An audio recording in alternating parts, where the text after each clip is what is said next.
At 3 on Thanksgiving, the air in Savannah had that butter-warm weight, even with a breeze pushing the Spanish moss like old church fans. I climbed the porch I'd swept for 40 years, my deviled eggs balanced in a Tupperware that's older than my son. I had on my dark plum shawl, the one with the hidden inside pocket Henry stitched after my mastectomy, because I keep things close now. Inside that pocket, a burgundy envelope with a brass clasp.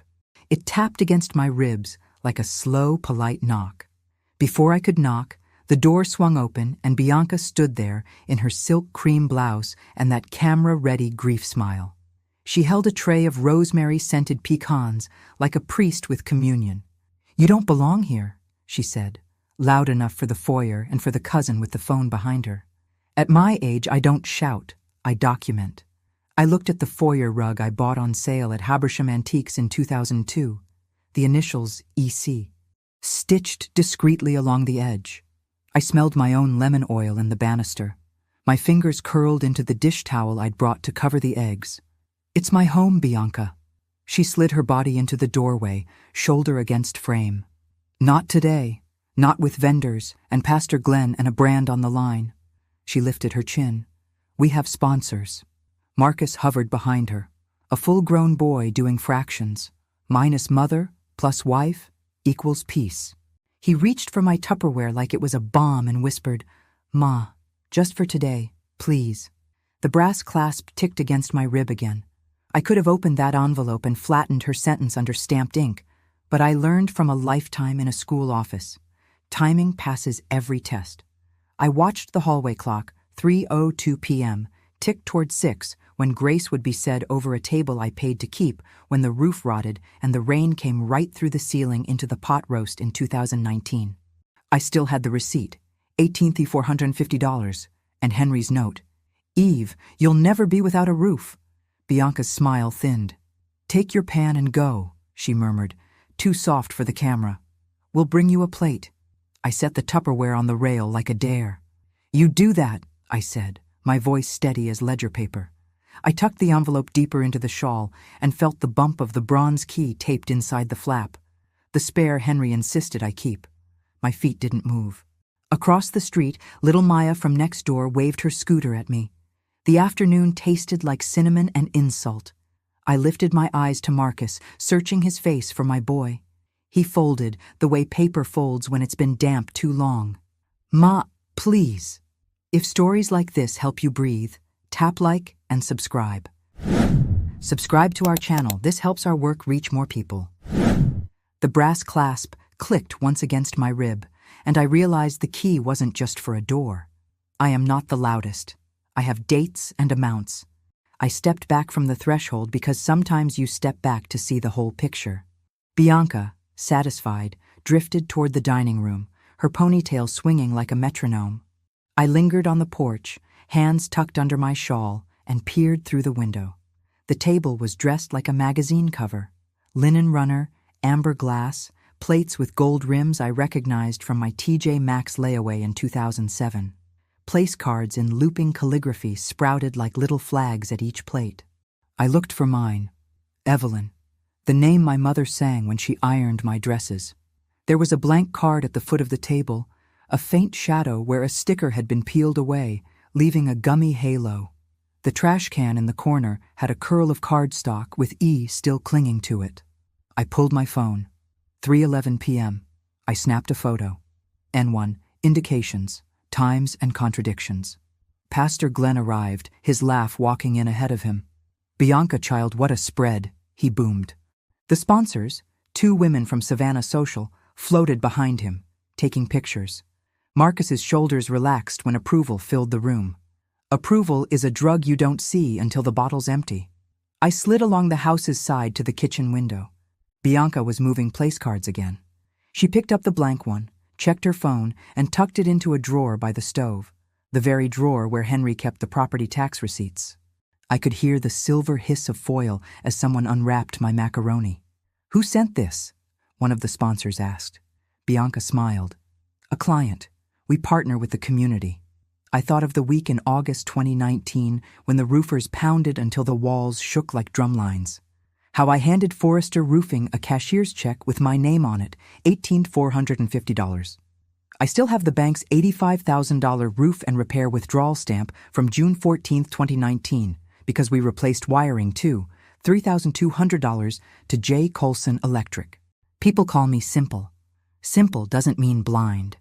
A small shape edged beside me. Maya with her scooter helmet askew. "Miss Evelyn," she whispered, "Mommy said you can wait with us, but I think you should see this." She held out her iPad. On the screen, their Ring doorbell feed. Last Tuesday, 7:42 a.m. Bianca, in leggings and a messy bun, peeled off the E. Carter label from the mailbox and slipped it into her tote, replacing it with "The Carters." But she left the period off. People who forge identity always miss a dot. "May I screen record?" I asked. Maya nodded solemnly. I saved it, the timestamp burning into the corner like a brand. My phone buzzed. A text from Marcus, 3:24 p.m. "Ma, please don't make a scene. We'll talk next week. Promise." Next week is where cowards move the truth. I typed back nothing. I reached into the shawl and touched the envelope's brass mouth. The bronze key pressed my finger. The porch light flicked on even though the sun was up. The timer's always been off by 2 hours. Henry never fixed it because he liked the house glowing early. "Looks welcoming," he'd said. I took a breath and knocked once, light as if I belonged, as if the house itself might answer for me. When Bianca opened the door again, I saw the corner of my place card sticking to her heel like a ghost of my name. I learned the slow art of power on July 4th, 1996, the last time Henry and I lay on the back porch roof to watch fireworks. He had grease under his nails from the Buick and a pencil behind his ear like always. "Eve," he said, "I'll never let you be without a roof." He tapped the shingles. "Not while I'm breathing, and not after." He had a way of promising like he was writing it down somewhere the world could read. By 3:31 p.m. today, my palms had the same grit they had back then, pressed against the siding as I stood near the kitchen window. Laughter swelled, the sound of people congratulating themselves. Bianca was giving a tour of my kitchen to the sponsors, pointing like a realtor. "We're renovating in January, knocking this wall out for a breakfast bar." She grazed the cabinets Henry stained the summer we paid off the last of $12,600 in medical bills. Renovating requires owning. Owning requires truth. I eased the back door open with the bronze key, the old lock thrilling me with that tired, familiar click. I stepped into the mudroom where the washer hums like an old hymn. The bulletin board still held Henry's hand-scrawled phone number for Forrester Roofing and the pushpin that always pops loose. I straightened it. Habit is a kind of love. Marcus caught me. He's my boy, and I know the shape of his breath. "Ma," he whispered, eyes darting toward the kitchen. "Please, not today." "Your father made me a promise," I said softly, "and he kept receipts." Marcus rubbed his wedding band. "Bianca says—" He stopped. People who say Bianca says stop before their own thought arrives. He peered toward the dining room. "Can we talk tomorrow?" "Tomorrow's a church that's never open," I said, and I saw the little flinch in him, the boy who hated when I spoke in riddles. I touched his sleeve. "Did you know your wife peeled my name off the mailbox Tuesday morning? 7:42 a.m. There's video. Did you know she moved the tax receipts?" He went still. "No." Then quieter. Probably a mistake. I walked to the desk in the breakfast nook, the one Henry built with a lip that sticks. I slid the drawer open. Smooth envelopes, all in Bianca's careful handwriting, sat where our mess used to live. Utilities, repairs, insurance. I pulled repairs. Inside, an invoice from J. Colson Electric, dated June 14, 2019, $3,200, marked paid by cashier's check. My name, Evelyn Carter, stamped along the bottom. Behind it, a photocopy of a quitclaim deed dated September 9, 2019. Henry transferring title to me alone, recorded in Chatham County, Book 4971, page 112. My lungs hiccuped with relief and fury. Why would a copy be tucked here, in Bianca's new order? Footsteps. Bianca's perfume, white flowers with a metal bite, entered before she did. "We need the buffet table cleared," she chirped, voice pitched for company. Then she saw the envelope in my hand. Her smile flickered like a bad bulb. Housekeeping, I said. You filed my life under your categories. She lifted a brow. If you touch those, things will get ugly. At my age, I don't threaten, I said. I just read. I tapped the deed. Do you read this, Bianca? Her jaw tightened, but she regrouped fast. We all know Henry wanted the house safe for family. That's what we're doing, making it marketable. Marketable. She said it like holy oil. In the living room, Pastor Glenn clapped at something, the room answering with Amen. Time slipped to 3:44 p.m. The clock toward 6 kept beating. Henry's penciled promise beat with it. I slid the deed copy into my shawl, where the brass clasp had already warmed to my skin. 1 copy is a whisper. 3 copies are a choir. I would need the clerk's stamp. Marcus stared at Bianca like she might explain him to himself. She touched his arm. Handle this, she said, teeth not quite showing, and glided away. I folded the invoice in half, edges lining up neat. Numbers are loyal. They don't care who's pretty. The drawer lip stuck again when I tried to close it. I tugged gently. Something thin had slipped forward behind the drawer. A sliver of manila with Henry's penciled "For Eve," opened if pressed. I drew it out, breath short as a match stub. Why did Henry hide an envelope with my name where Bianca couldn't file it? The manila envelope felt like old bread, dry, thin, humble as the corner of a promise. Henry's pencil had bitten the paper a little too hard. For Eve, opened if pressed. I slid my nail under the flap, my hands steady like they learned to be after grief. Inside, a business card for Tessa Lang, Notary Public, with a cell number. A yellow sticky note in Henry's slanted letters. Recorded 9/11/19, Clerk AF. Keep copy at church file, and a small USB drive taped to a ledger sheet. The ledger sheet listed home repairs from 2018-2019 with amounts and check numbers. The last line, roof reserve, $85,000, cash, secured in safe deposit. The word cash had a circle around it. Henry's circle's always a little lopsided. I slipped the USB into my pocket. N2 became a heartbeat. If Henry recorded the deed on September 11th, 2019, like the note said, I could pull a stamped copy before anyone carved my name off the family story. The clock at the stove glowed 3:52 p.m. I needed the clerk online. I stepped into the laundry room and dialed the Chatham County clerk from memory. Muscle memory from years of field trips and permission slips. The line rang. Clerk's office, this is Angela Fry. Ms. Fry, it's Evelyn Carter, I said. Book 4971, page 1 to 12, quitclaim deed from September 2019. I need a stamped copy via email. I heard keys click, papers shuffle. Yes, ma'am. We can send a certified PDF right now, $8 fee. I'll pay double if you send it by 4:10 p.m., I said. Sometimes a little honest urgency oils the gears. A pause. We'll prioritize it. Which email? I gave her my Gmail, spelled out slow. Thank you, Ms. Fry. And could you confirm the notary? My voice didn't tremble, but my heart knocked once against the brass clasp. Notary is T. Lang. Commission number N44128 expires 10/2023, she said. The name sparked like a struck match, Tessa Lang, the card in Henry's envelope. I hung up and texted the number on the card. Tessa, this is Evelyn Carter. Did anyone ask you recently about backdating a deed or affidavit? I waited, listening to the thrum of a dryer that needed a new belt since April. In the next room, Bianca's voice floated.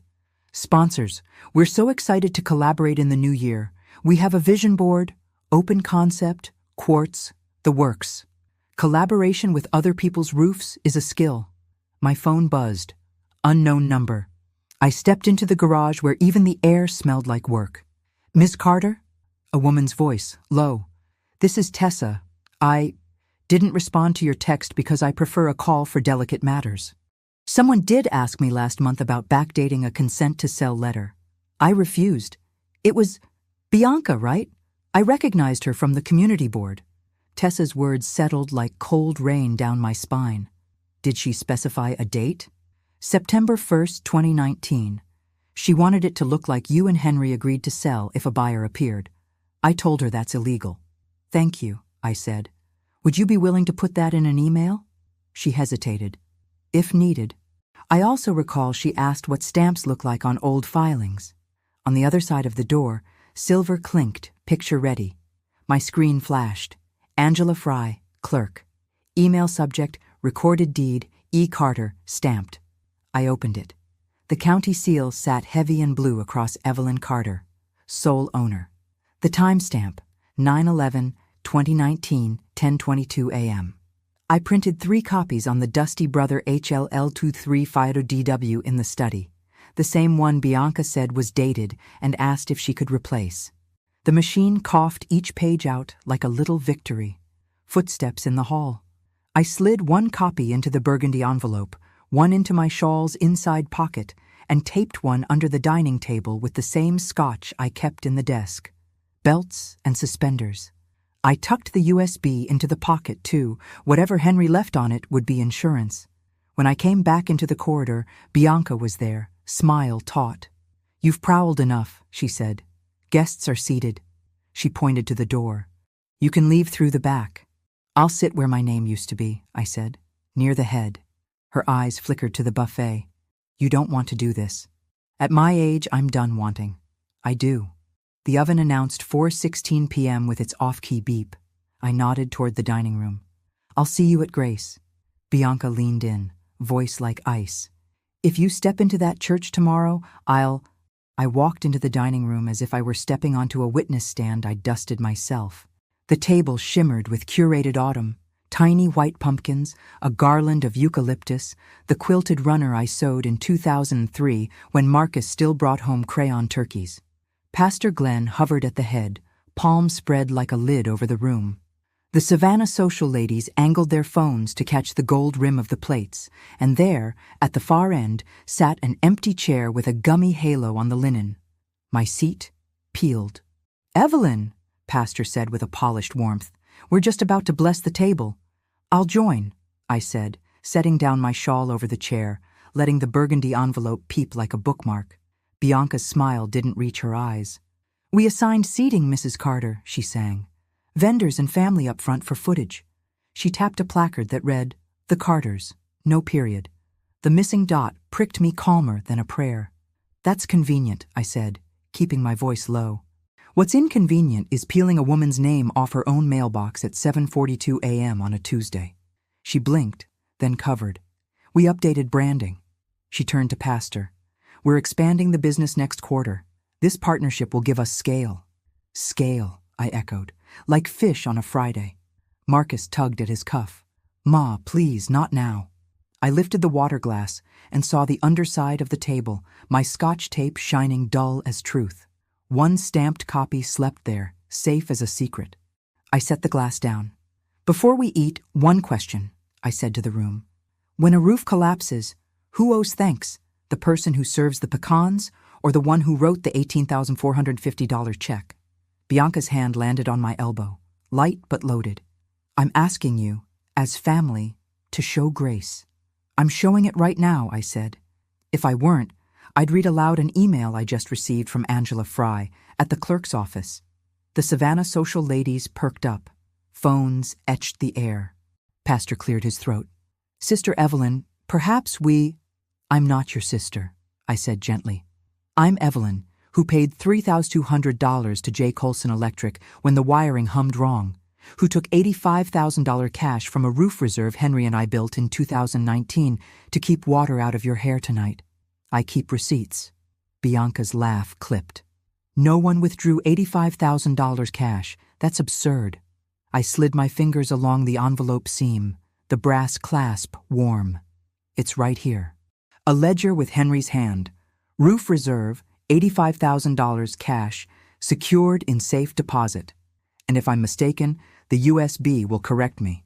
Marcus's eyes darted to Bianca. She stiffened, then turned cheery again, too fast, like a bad edit. "Well, Henry loved to jot notes," she said. "But we're talking about today. We need to keep the mood." "Honest?" I suggested. Pastor lifted both hands. "Let us pray. Then we can sort details like family." I folded my hands, but I prayed like I file, in order. Lord, Pastor intoned. We are grateful. Phones buzzed. Mine too. A new email banner slid across the top. From Tessa Lang. Subject, backdating request. I didn't open it. Not yet. I felt the house tilt subtly toward me, like a scale finally obeying its weight. When Pastor finished, Bianca announced, Buffet line starts with vendors, and blocked my row with her body. The Savannah social ladies glided forward. One paused by my shawl. This fabric is gorgeous, she said. Vintage? Stitched by Henry, I said. Holds a lot for its size. Bianca leaned toward my ear. If you read a single thing, you'll eat Christmas alone. I looked up, past her shoulder, to the chandelier Henry fixed on May 12, 2018, standing on a chair while I held his belt loop. I've eaten alone before, I said. And I learned to savor. My phone vibrated again. The subject line sharpened. Affidavit, request refused, October 2nd, 2023. I reached for the envelope because some words don't wait for dessert. I tucked the envelope against my ribs and stood. But before my mouth could shape a syllable, Bianca snapped her fingers, a hostess trick that looks like applause. Marcus, could you escort your mother to the patio? She said brightly. She needs air. To the room. We love taking care of our elders. Elder is a crown when said with love, a muzzle when said like that. Marcus hesitated, then touched my arm. I let him guide me through the French doors, where the cold bit the hibiscus into silence. The porch was lit by the old timer, still 2 hours early, casting a daylight lie. He closed the door, and house sound thinned to a hum. Ma, I'm begging, he said, hands open. Don't humiliate Bianca in front of her sponsors. She's worked. I worked too, I said. 40 years at Moses Jackson Elementary, keeping 37 teachers' sanity in a 3-ring binder. I'm not here for humiliation. I'm here for correction. He sank into the wicker chair Henry fixed with wood glue in 2017. Bianca said you're confused. She said, after Dad died, you got attached to paper. Paper kept you in basketball shoes when the budget didn't. Paper got the gas turned back on in 1998 when we were 3 days from cold baths. I took his hand. You asked me once, at 12, if we'd ever be homeless. I said no because your father promised me, and then he recorded that promise. Book 4971, page 112. I held his gaze. Marcus, do you want the truth, or do you want dinner?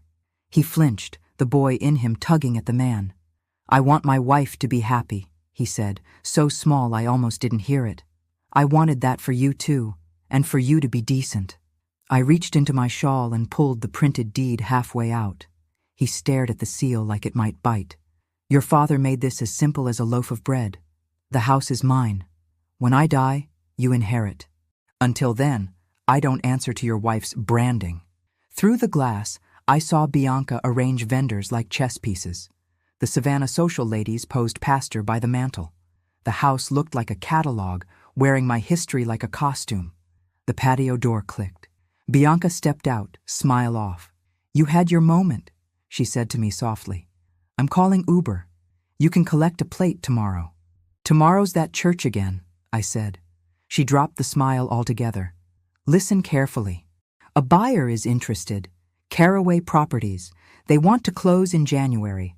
I have a letter of intent at $410,000 if we move fast, before your paper gums it up. We'll set you up with a condo near the river. Fitness center, elevator. This works for everyone. Everyone who gets a commission, I said. Marcus rubbed his temples. Bianca. She pivoted. We can't hold our lives hostage to nostalgia, baby. I pulled my phone, opened Tessa Lang's email. I read it silently.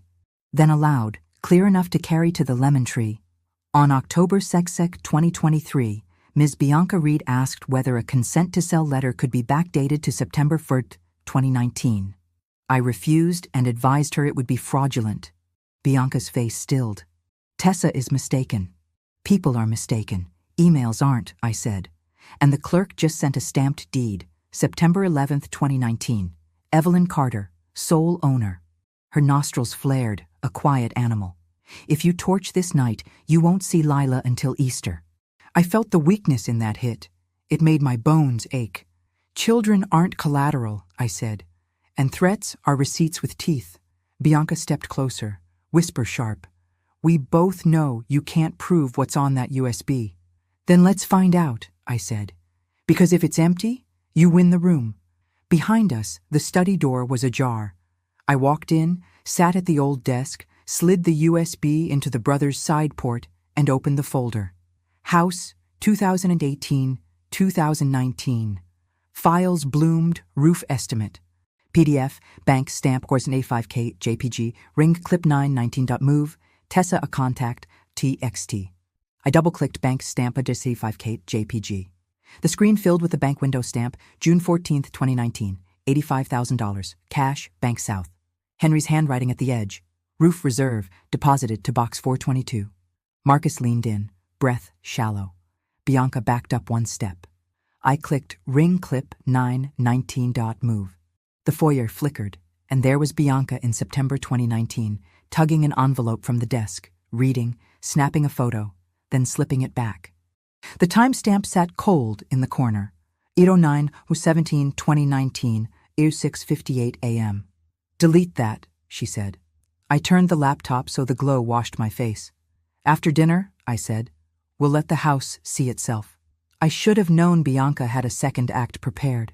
While the bank stamp glowed on the laptop like a warning flare and the ring clip waited in the folder, the study door swung wider and Pastor Glenn filled the frame with an usher's practiced calm.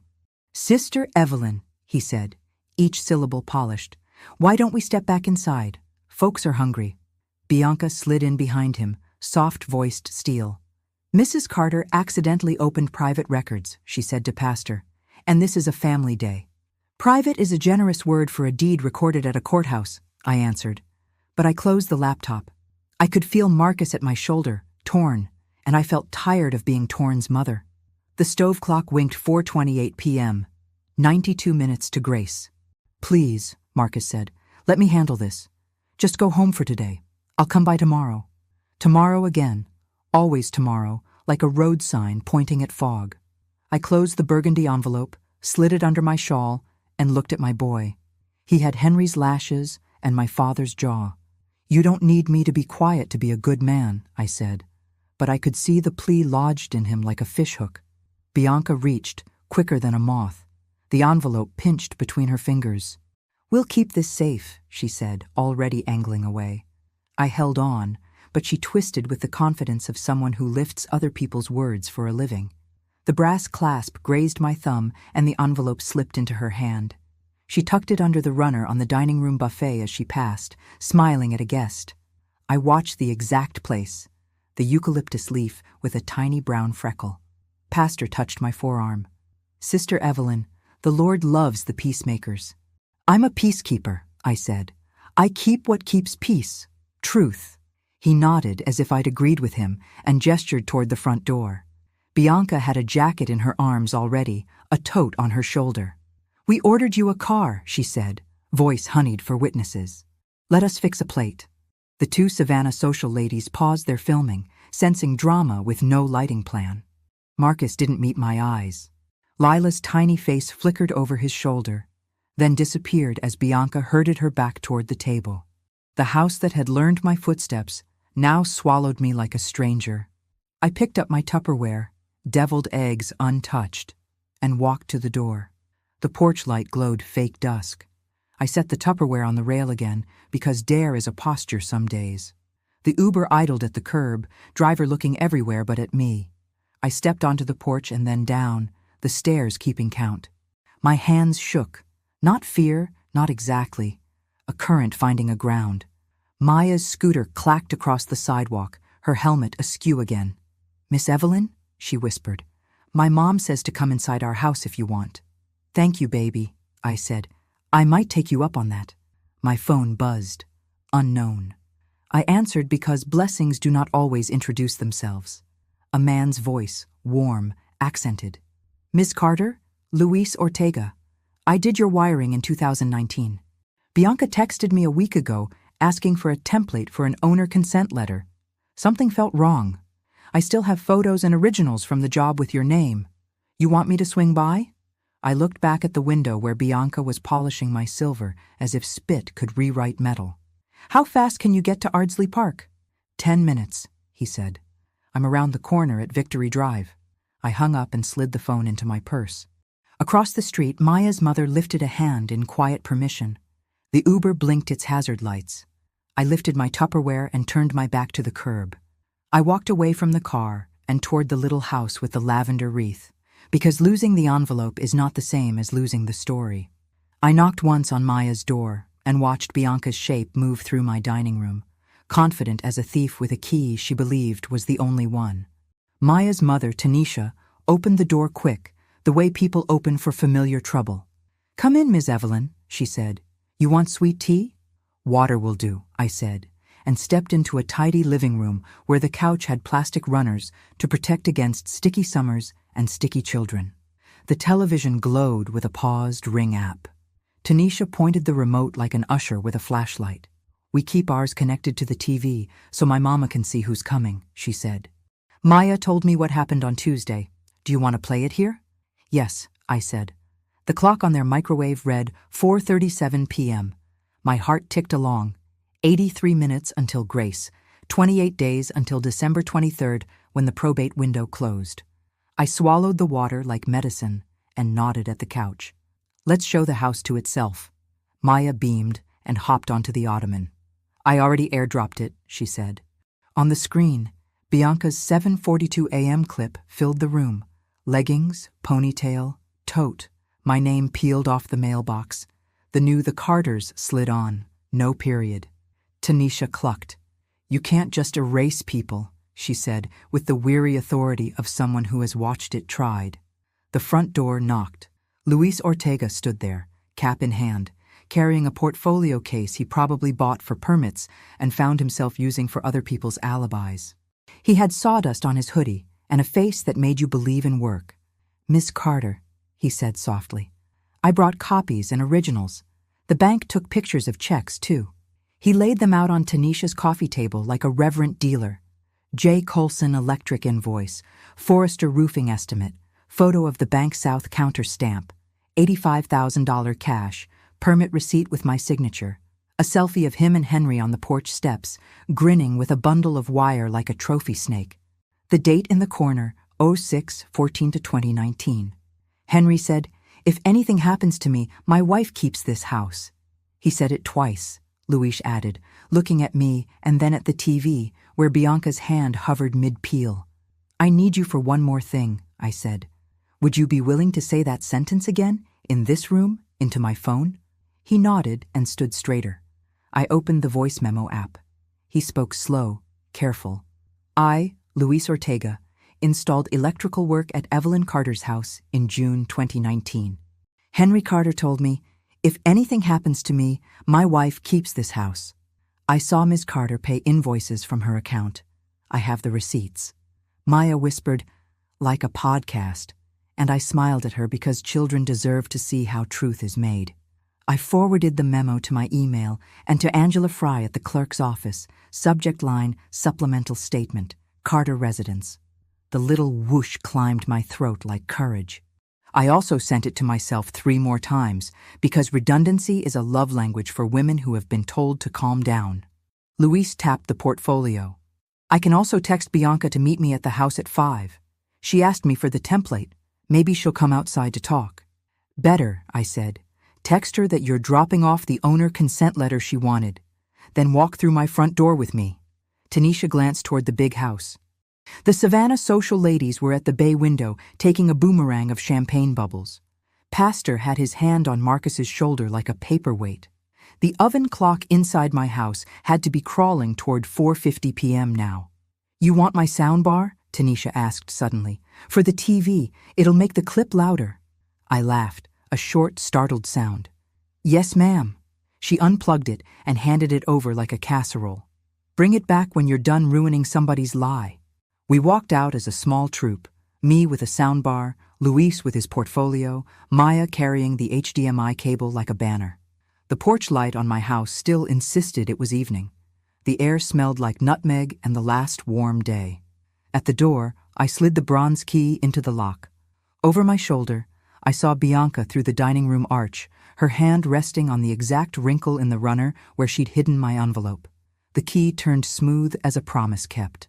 I stepped over the threshold, and the house lifted its head like it recognized my footfall. I crossed my own foyer with Tanisha's soundbar tucked against my hip and Luis a step behind me, portfolio hugged to his chest. The dining room buzzed like a hive someone had photographed too often. Bianca spotted us and pasted on her public smile, but the corners didn't glue. "Vendors only in the service areas," she chirped, eyes flicking to the soundbar. "We brought sound," I said, "for gratitude." Pastor Glenn, ever the thermostat, rose to warm the room. "Sister Evelyn is going to offer a word later," he told the table. The Savannah social ladies nodded as if I were a quaint local color. I slipped into the study. The brother printer's little green light blinked like a patient heartbeat.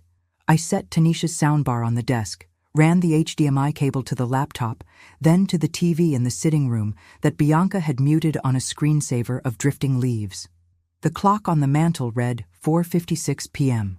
64 minutes to the prayer Bianca wanted to own. "Where you want me?" Luis asked. 10 feet behind Bianca, I said, with the J. Colson invoice in one hand, your selfie with Henry in the other. He smiled like a man who likes instructions. I went to the buffet.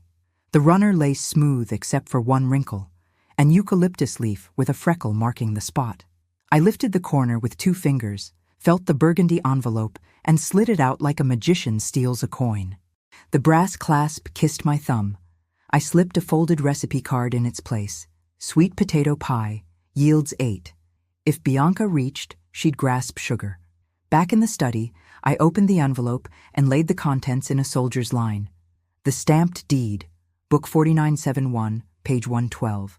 The bank stamp photo, $85,000, cash. The ledger, Henry's for Eve note, and, tucked behind everything, almost shy, a thin owner consent to sell letter. My eyebrows rose. The header was Caraway Properties LLC, undated. 2 signatures at the bottom, Henry Carter and Evelyn Carter. My name looked like mine. Henry's did not. His H slants like a man running late. This H stood up straight like a soldier at inspection. I held it to the light. The toner bled minutely at the tail of the Y, laser-printed signature, then traced. I'd scanned 1,000 permission slips. Forgery hums to me like a fluorescent bulb. I took a photo. N2 had grown teeth. My phone buzzed. Angela Fry again. If needed, I can join by Zoom to confirm the record. AF, bless a clerk who knows what side of history a seal lands on. Stand by, I texted. Grace at 6. I walked to the sitting room and tested the setup. Tanisha's soundbar made the ring clip's faint adhesive peel into a rip. Maya clapped once, quietly. I cued the bank stamp, then the ring clip, then a blank slide with the words, Grace, 6:00 p.m. I slid the stamped deed copy from under the table, scotch doing its job, and placed it in my napkin ring. I tucked a second into Marcus's, a third into Lila's, because children should know what keeps their roofs up. From the doorway, Marcus watched me like a man watching a hurricane assemble itself out of warm air and old maps. "This is too much," he whispered. "It's enough," I said. And enough, at my age, is a holy word. "Final call for buffet," Bianca sang from the dining room. Her hand brushed the runner exactly where I'd lifted it. She felt the flatness and glanced down. Her fingers slid under. She brought up the recipe card and blinked, expecting leather, finding cinnamon. She looked up straight at me, something feral scanning for a trap. I smiled the way school secretaries smile when a parent arrives late to pick up a child and blames the clock. In the study, the USB warmed in my palm like a coal. I set it by the laptop. I checked the oven clock, 5:07 p.m. Then I walked back toward the dining room, past the mirror where I usually fuss my hair, and saw Henry's face in the ghost of my own. Stubborn, tired, certain. Bianca straightened, that public smile snapping back like elastic. "Time for Grace," she called, and her tone made the room obey. I took my seat at the foot, the one with the gummy halo of my name, and rested my napkin over my lap, its weight heavier than linen. Across the table, Bianca reached under the runner again, fingers searching for leather that wasn't there, and for the first time all day, the camera-ready woman forgot to look composed. When her knuckles came up empty, her eyes flashed to Marcus like a flare sent from a sinking boat. Pastor began with the expected, voice syrup thick. "Lord, we thank you for bounty." The Savannah social ladies framed him in their phones. One whispered, "This light on 6 p.m. is everything." The chandelier threw halos onto plates I'd rescued from estate sales. The house breathed, listening. When Pastor reached Amen, I slid my napkin ring open and laid the stamped deed beside my plate, the way one lays down a fork. Not a flourish, an ordinary placing of a needed tool. Bianca saw it. Her lips pinched to a colorless hyphen. "Mrs. Carter," she said, too bright, "why don't we let the young folks go first?" "I'd like to say my grace," I said. Pastor leaned, shepherd to sheep. "Of course." I stood, but I didn't raise my voice. Old women with receipts don't need volume. We have gravity. "I'm grateful for roofs," I said, "for checks written on June 14th, 2019, for electricians who come when wires hum, for clerks named Angela who digital stamp promises, for neighbors who record the morning." Bianca laughed lightly, a wrong note. "We love a storyteller. Marcus, carve the turkey." He hesitated. I nodded at him to begin, and while the first slice slid away from the breast with that wet whisper, I stepped to the sitting room doorway and pressed the TV remote. The bank stamp filled the screen. June 14th, 2019, $85,000, cash, Bank South. The soundbar let the small click of the teller's stamp echo like a gavel. The room did that thing rooms do when they're trying not to react. Forks paused midair. Lila made a small O with her lips. Pastor composed his face into concern. One of the Savannah social ladies whispered, "Is this sponsored content?" Bianca surged up, palms out. "Turn that off. It's tacky." "Truth is style-proof," I said, and clicked to the next slide. The ring clip bloomed.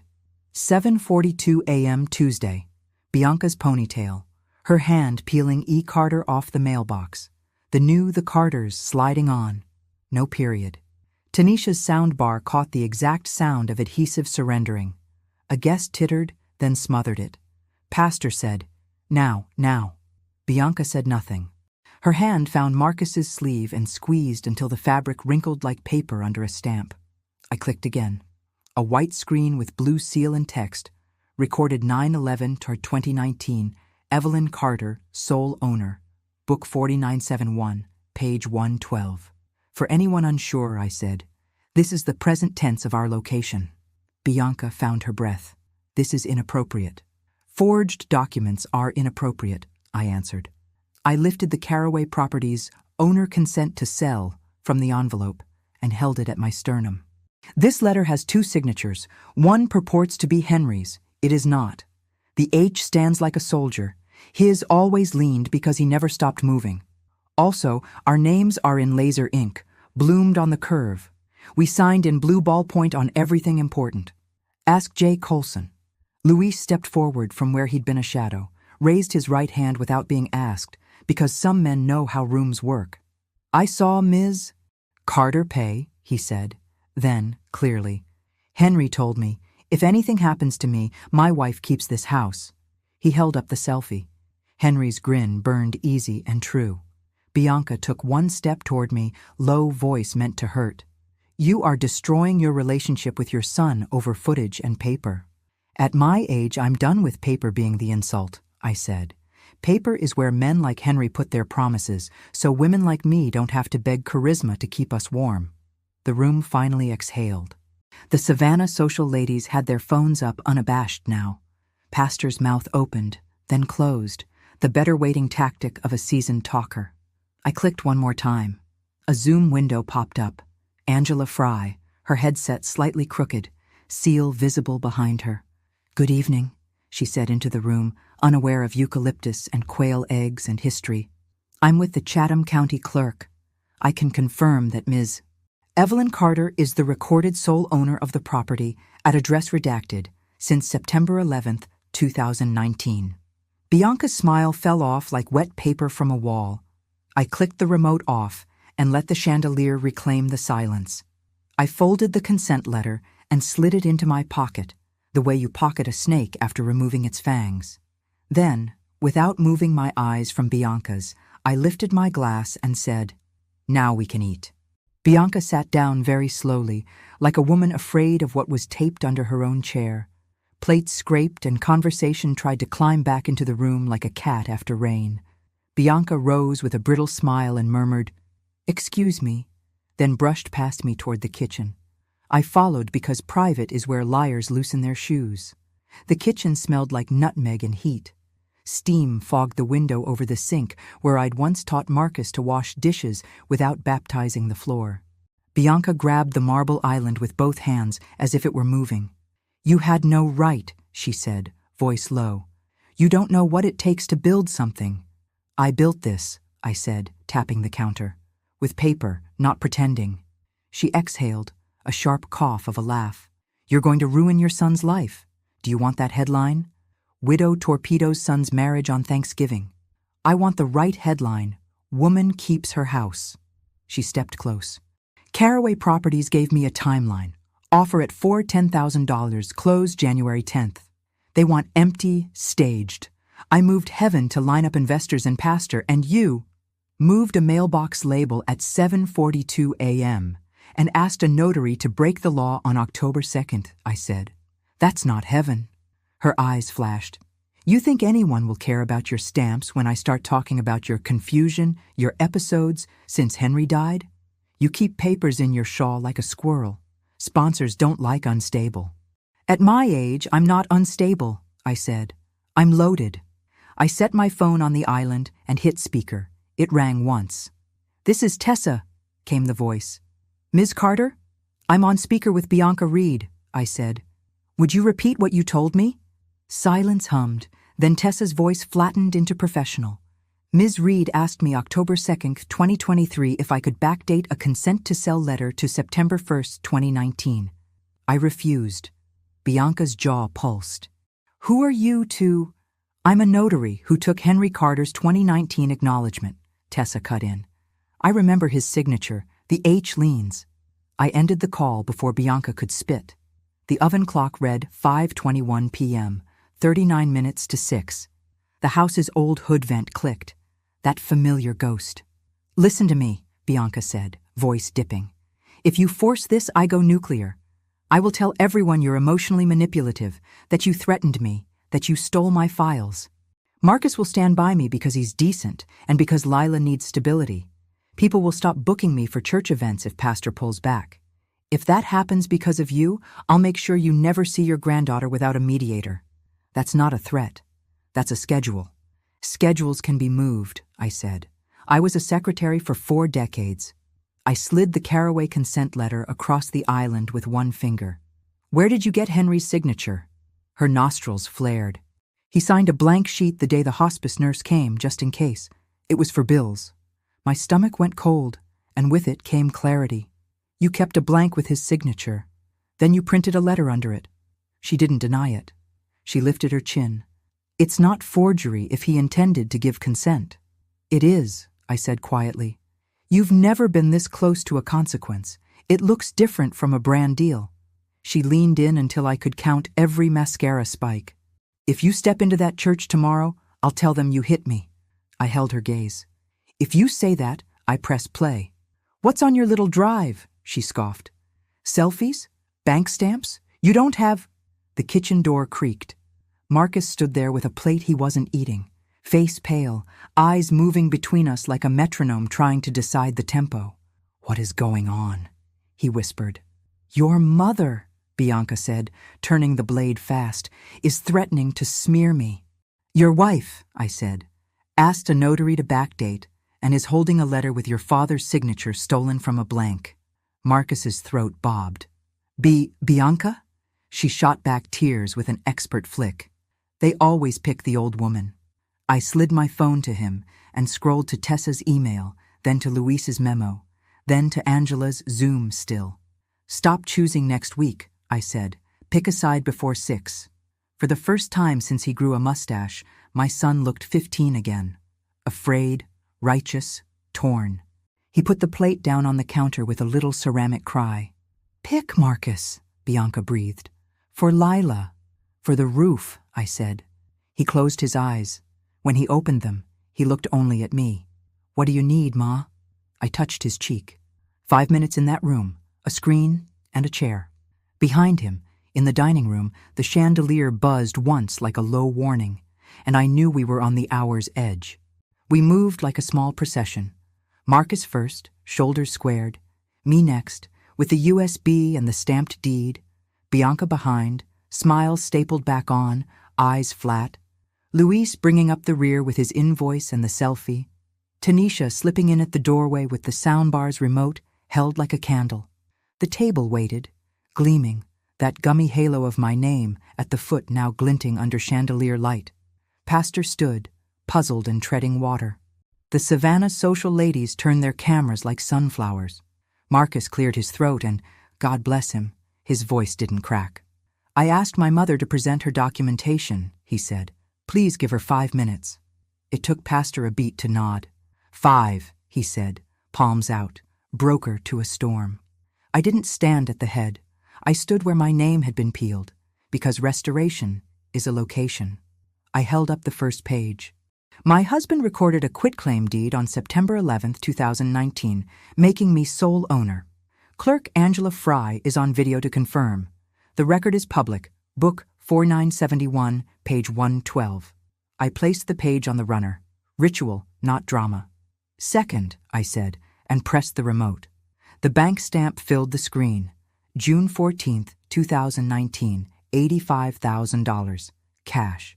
We reserved cash for roof and wiring. That money has sweat on it and no one else's fingerprints. Third, the ring clip unspooled, Bianca's hand lifting my name, sliding on the Carters, no period. The sound bar made the peel sound like skin. Branding, I said softly, is not ownership. Bianca exhaled a tremulous laugh. We all do silly things for aesthetics. Fourth, I said, lifting the Caraway owner consent letter with 2 fingers as if it were something that might bite. This is undated. It bears my name and Henry's. Henry's H doesn't stand at attention, I said calmly, and pointed to the soldier-straight letter. It leans like a man heading somewhere with purpose. A notary, Tessa Lang, refused to backdate a consent when asked on October 2nd. I tapped my phone. You can hear her. I hit play. Tessa's voice filled the room. Ms. Reed asked whether a letter could be backdated to September 1st, 2019. I refused and advised it would be fraudulent. Pastor made a sound, somewhere between a cough and an amen. Bianca stepped forward, tears bright, hands trembling like a showreel. I was trying to protect Marcus from the stress of your attachments, she said. You keep saying you own this house like you own him. I thought if we sold, everyone could breathe. We'd put you somewhere nice. By the river, where the wind slaps bone in winter and elevators break on Sundays. I looked at Marcus. He was listening like a man who had missed 3 chapters and was catching up fast. Fifth, I said. Witness. Luis lifted his hand again. I saw Miss Carter pay, he said plainly. Henry told me, if anything happens to me, my wife keeps this house. He didn't act it. He just told it. And the room received it the way rooms receive simple bread. One of the Savannah social ladies lowered her phone. We don't involve ourselves in disputes, she murmured to her partner. We should go. Bianca heard it like a dropped glass. No, please, this is just... She snatched at the consent letter on the runner, but I slid my palm over it and tapped the USB instead. The TV changed. A new clip, file name, audio, Bianca, Tessa, 1002M4A. Tessa had forwarded the voicemail Bianca left before calling back. If there's a way to make it look like September 1, we'd be grateful. It's just cleaning up paperwork. Everyone understands. The soundbar didn't judge. It played. Silence sat down in every chair. Pastor took his glasses off and polished them like a man buying time with a small cloth. Ms. Reed, he said carefully, you asked a notary to falsify a document? Bianca went marble still, then shattered into motion. This is a smear. She's editing. This is harassment. Marcus, say something. My son tore his gaze from the TV. B, he said, voice threadbare. Did you ask for backdating? She pivoted to him, eyes searing. If your mother hadn't, answer the question, he said. A grown man's sentence, even if it wobbled. Her mouth opened, then closed, then reopened on a new shape. I did what needed to be done. The Savannah social pair slipped their phones into their bags. We'll be in touch, one said, in the tone of never. Pastor cleared his throat, finding his pastoral place. Let us conclude this evening with respect, he began, but I was already lifting the last page. Final, I said. Mail, utilities, insurance, all in Evelyn Carter since 2019. This table, this roof. You don't have to like it, I added, looking at Bianca. You just have to stop lying about it. Bianca's eyes went flat and bright, a storm behind glass. She reached under her chair suddenly, hand searching, as if expecting to pull up something that would save her from gravity. Her fingers scraped wood, found tape, and came back with nothing but a curl of scotch. She stared at it like a bad prophecy. Across from her, Lila reached into her napkin ring and slid out the copy I'd tucked there. She looked at her mother, then at me, then placed the page carefully beside her plate. Bianca's professional smile finally tore, and the rip was loud enough that even the chandelier stopped humming to listen. The room didn't fall silent. It recalibrated, phones lowered, forks landed like small surrender flags. Bianca's breath came hard enough to fog the edge of a gold-rimmed plate. She tried to reset the night with a laugh. We're derailing Thanksgiving over paperwork, she said, voice pitched higher than truth could reach. Pastor Glenn placed his napkin down with the slow gravity of a man disengaging from a dance. Ms. Reed, he said carefully, our church does not endorse unethical conduct. We'll revisit any events pending further clarity. He did not look at the Savannah social ladies. They were already sliding coats over sequined shoulders. Pending further clarity, one of them murmured, eyes on me instead of Bianca. We're unable to feature content from this home. I watched $12,000 in projected deliverables evaporate from Bianca's calendar without raising its voice. Marcus cleared his throat, the sound of a man trying to pry himself off a script. B, he said, we're not selling the house. His eyes flicked to Lila, whose small hand guarded the deed copy like a passport. Bianca turned on him with a smile meant for knives. We talked about this. We did, he said. And I made a choice then because I didn't have all the information. Now I do. He faced the table. My mother keeps the house. We're grateful for dinner. His voice wavered, then found bedrock. And we're done here. Bianca went very still. We have Caraway at $410,000 waiting for signatures. A soft ping came from my phone. Angela Fry again. Filed your request to flag any transfer attempts as irregular until owner present. AF. I lifted my eyes. Caraway's waiting will be long. Bianca's chair scraped back, a sound like metal memory. You all think this is a victory? She said, gathering the runner in one clenched hand. Eucalyptus and tiny pumpkins shifted, a pretty landslide. You want public? I'll give you public. She strode to the mantel and yanked down the family photo from 2015, glass cracking like a pronouncement. This is the last time you humiliate me. Luis stepped between her and the TV like a human fuse. Ma'am, he said softly. Don't. Marcus reached for her elbow. She shook him off so hard the turkey knife rattled. Choose, she hissed. He did. I choose my mother's deed. I choose not breaking the law. Something in Bianca's face shuddered. Then you choose Thanksgiving without me. She snatched her bag and headed for the door, pausing only to whisper near Pastor's ear. He flinched. We'll speak, he said aloud, but it sounded like he'd found another language. At the threshold, Bianca turned back with theatrical pity. You'll be sued for defamation. She let the threat sit like a place card. Discovery loves receipts, I said. The front door slammed. A picture in the hallway rattled and straightened itself like a stubborn elder. On Monday, November 27th, at 10:06 a.m., a certified envelope arrived addressed to Bianca Reed Carter from Caraway Properties, LLC. We withdraw any expression of interest due to title irregularities and misrepresentations of authority. We reserve all rights. Marcus set it on the table without opening it. We both listened to the refrigerator hum. At 1:22 p.m., Pastor's assistant emailed a statement. The church does not endorse any private real estate transactions connected to this home. It didn't say Bianca's name. It didn't have to. I stood at the kitchen window, the same one I'd wiped after Henry's last haircut at the table, and watched the mail truck roll away. When the phone rang at 3:03 p.m., the caller ID read Bianca, and I let it go to voicemail because some truths ring until you're ready to answer. Her message started with a sob and ended with the words, "You'll pay." But the recorder caught the pause before she added, "In court." The day after Thanksgiving, I brewed coffee strong enough to stand a spoon and laid out my to-do list like a battlefield map.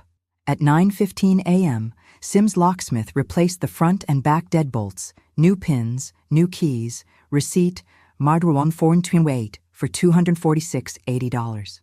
I held the warm brass in my palm, weighty as a period at the end of a sentence. At 10 Croy, I met attorney Darlene Price at her office off Bull Street. I slid the Caraway consent letter, Tessa's voicemail file, the stamped deed, and photos across her desk. Darlene's reading glasses slid to the tip of her nose. Her pencil tapped through the beats. "We'll file a notice of recorded ownership with an advisory to the Register of Deeds about attempted fraud," she said, "and a cease and desist to Bianca regarding the letter. If she waives the word defamation, we smile. Truth is an absolute defense.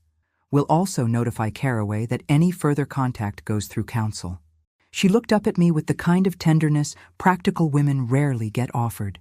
"You did everything right. You kept the receipts." By 2:40 p.m., the cease and desist went out certified. At 4:05 p.m., Angela Fry emailed confirmation that a note now lived on the parcel file. Owner must be physically present with ID for any transfer or encumbrance. I printed it and taped it inside the pantry door where Henry once measured Marcus's height with slashes of pencil. The December 23rd probate window ticked in my mind like a metronome. I set phone alarms. Deck 1, Deck 10, Deck 18, check filings, breathe, bake, repeat. Every 2 days, I watered the rosemary in the kitchen window and reminded myself I was not fighting time. I was stewarding it. Marcus showed up on Saturday at 11:12 a.m., hands deep in pockets, car idling at the curb in case courage skittered. He held 2 paper bags. "For you," he said, "groceries." And Lila made this. He held out a drawing, our house with a crown over the roof. In the corner, a small note in neat 12-year-old letters. "Grandma, I'll help you plant the rosemary." We sat at the table and talked like people who were tired of making tomorrow do their work. "Bianca moved to her sister's for now," he said. "Her lawyer called mine. There'll be discussions." "I don't want to ruin your marriage," I said. "I want to set the table honest." He nodded. "I told her if she apologizes to you and in writing for the letter, we can try counseling. If not, I'm not raising Lila on a brand." We wrote a house agreement in pen on lined paper because official doesn't require marble. No sale or listing without Evelyn's consent. No mail tampering. No entry without notice. Evelyn may invite guests, including pastors, she actually likes. We both laughed at that last line, and the house seemed to as well.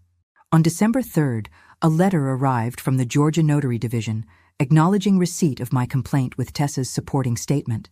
It read like a form, but forms can be fences. On December 12th, Caraway emailed me directly, CCing Darlene. "We regret any confusion. We were misinformed regarding authorization. We will not pursue this property." On December 20th, Pastor mailed a handwritten note. "I was wrong to let branding sit at your table. If you'll have me, I owe you a visit, with no cameras." Each envelope I slit felt like a small hinge ironing down. The house took longer breaths. The light found corners it hadn't in a while. On December 23rd at 4:17 p.m., I stood with Darlene at the clerk's window as she stamped the last page closing the probate challenge. The stamp thumped like a heart that had decided to live. We stepped out into the cool, and I felt taller by an inch only I could feel. That evening, I hung a small frame in the hallway. At my age, I don't shout, I document. I didn't think of Bianca when the nails went in. I thought of Henry and of Lila's crown over the roof. When my phone lit up with an unknown number at 7:02 p.m., I let it ring once, twice, 3 times, Then I picked up, because sometimes healing requires you to answer what you'd rather ignore. Bianca's voice was quiet. I got your lawyer's letter. Tell me what making it right looks like. On January 6th, the sky over Savannah was a clean blue bowl, and the air had that thin, honest chill that makes you tuck your chin into your scarf. Lila stood beside me on the front steps, her braids tucked into a beanie with a pom-pom like a punctuation mark. We planted rosemary in the strip of earth Henry always meant to edge with brick. It's for remembrance, I told her, pushing soil around the root ball with my bare, warm hands. And for roast chicken. Dad says it's for protection too, she said, patting it gently. Her mitten left a small palm print on the ground. I left it there. Evidence needn't always be forensic. Sometimes it's tender. Bianca came by at 2 p.m. exactly, texted first, knocked once, stood on the porch with wind making her mascara brittle. She wore flats instead of stilettos and carried a manila envelope without branding. I brought a letter, she said, and your recipe cards. They were in my tote. I read the letter at the dining table the runner now refused to glide across. 2 pages typed, the words clean and careful. I asked a notary to backdate a document, and I'm sorry.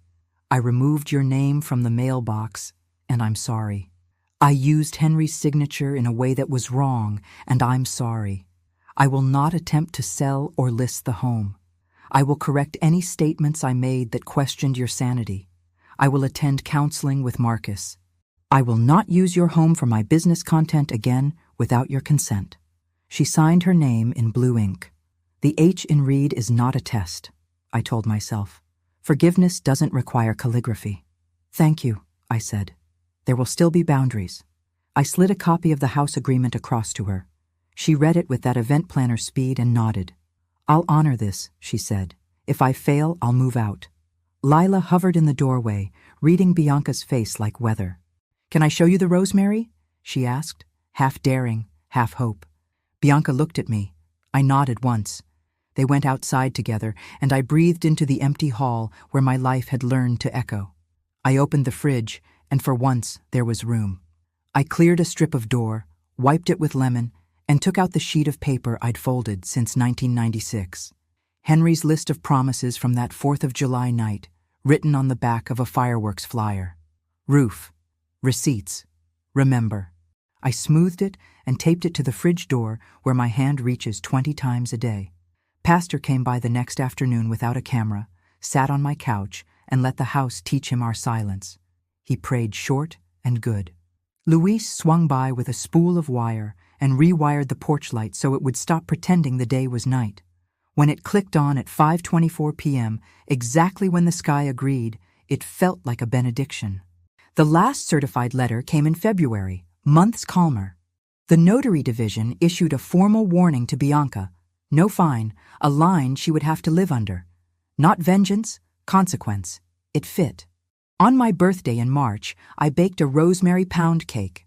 I wrote a note to Lila and stuck it on the fridge below Henry's list. Legacy is not a house, I wrote in my firm school secretary hand. Legacy is what you refuse to let be taken. When I locked up that night, the key turned smooth. The click soft as a prayer said without fuss.